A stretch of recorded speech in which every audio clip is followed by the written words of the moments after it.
ठाण्यामधील प्रभाग क्रमांक 6 मध्ये दोन्ही शिवसेनेचे कार्यकर्ते भिडले। शिंदेंच्या शिवसेनेनं ईव्हीएमचा डेमो घेऊन प्रचार केल्याचा ठाकरेंच्या शिवसेनेचा आरोप। दोन्ही कार्यकर्त्यांकडून एकमेकांना धक्काबुक्की। सायनमधील वॉर्ड क्रमांक 173 मध्ये भाजपच्या उमेदवार शिल्पा केळुसकरांचे पती दत्ता केळुसकरांकडून पैसे वाटप। शिंदेंसह ठाकरेंच्या शिवसेनेमधील पदाधिकाऱ्यांचा आरोप। पोलीस आणि निवडणूक आयोगाकडून चौकशी।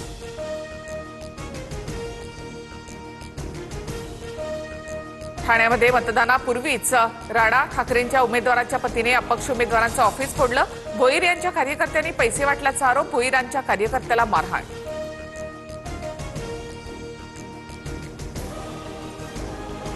नागपुरातील 103 वर्षांच्या आजीबाईंना वाढदिवसाच्या दिवशीच जीवदान। अंत्यविधीची तयारी सुरू असताना आजींची अचानक हालचाल। अंत्यविधींसाठी आलेल्या नातेवाईकांकडून गंगूबाई सावजी साखरेंचा वाढदिवस साजरा।